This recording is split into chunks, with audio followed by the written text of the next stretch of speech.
সাংস্কৃতিক তথা শৈক্ষিক নগৰী যোৰহাট চহৰত নতুনকৈ সংযোজন ঘটিল দো ডেকৰ নামেৰে এখনি লোভনীয় খাদ্য সম্ভাৰৰ এখনি সম্পূৰ্ণ স্বাস্থ্যসন্মত বেকাৰী কাম কেফে। দো ডেকৰ কেফেটেৰিয়াত আপোনালোকে যোৰহাটতে থাকি ল'ব পাৰিব Italy, Israel, Switzerland, South Africa, Peru, USA আদি ঠাইৰ কেক, পেষ্ট্ৰি, কুকিজ আদি লোভনীয় খাদ্য সম্ভাৰৰ। যিকোনো পাৰ্টিৰ বাবে অৰ্ডাৰ কৰিব পাৰিব এইসমূহ লোভনীয় খাদ্য সম্ভাৰ। গতিকে আজিয়ে আহক সপৰিয়ালে দো ডেকৰ বেকাৰী কাম কেফেলৈ আৰু জুতি লওক সুস্বাদু স্বাস্থ্যসন্মত খাদ্য সম্ভাৰৰ। আমাৰ ঠিকনা দো ডেকৰ সঞ্জীৱনী নাৰ্ছিং হোমৰ কাষত, এটি road, Jorhat. Good evening, viewers.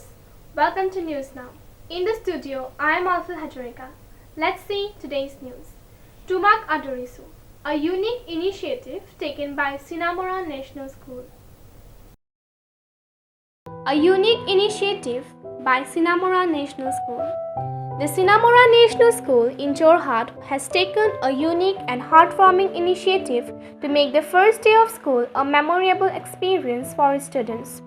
The school's principal, Divyajyoti Sharma, and teachers have organized a special program called Tumak Adorisu. The school's entrance was decorated with traditional Assamese elements including dhuk, sakibonti, and khorai. Teachers warmly welcomed the new students and their parents, offering them a traditional Assamese greeting. The school conducted an orientation program for the new students, introducing them to the school's rules, curriculum, and code of conduct. Each student was given a sapling to plant, emphasizing the importance of maintaining a clean and green environment. The school presented each student with a memento to commemorate their new beginning.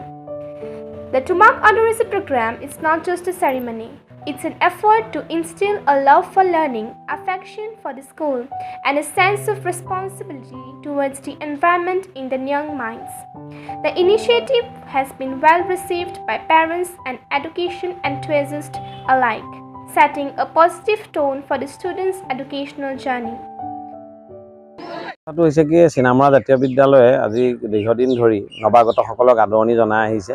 নৱাগতসকল আজিৰ পৰা 2025-26 বৰ্ষৰ শিক্ষা তেওঁলোকৰ আৰম্ভ হৈছে আৰু তেওঁলোকক আজি পুৱা শ্ৰেণী আৰম্ভ হোৱাৰ আগতে আমি গেটৰ পৰাই তেওঁলোকক পুষ্প বৃষ্টিৰে আদৰণি জনাই বন্তি প্ৰজ্বলন কৰি তেওঁলোকক আদৰণি গীতেৰে আদৰণি জনাই তেওঁলোকক এটা স্মাৰক আৰু স্মাৰকৰ লগতে একোটাকৈ গছপুলি দি অভিভাৱকসকলকো আমি স্বাগতম জনাওঁ।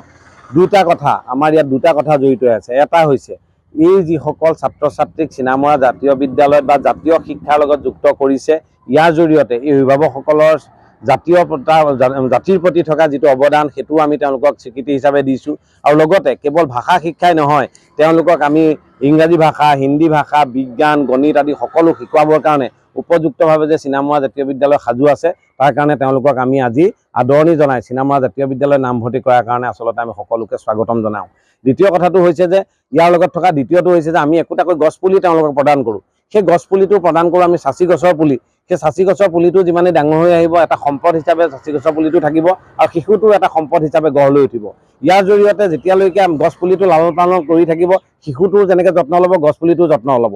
সেইটোৱে কি হয়, শিশুজনৰ প্ৰকৃতিৰ প্ৰতি যিটো সেৱা, প্ৰকৃতিৰ প্ৰতি যিটো শ্ৰদ্ধা, সেইটো বাঢ়ি যাব।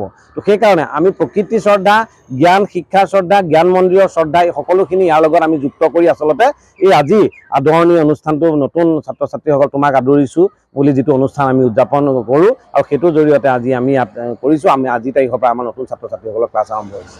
A report by Anupam Bora, News Now.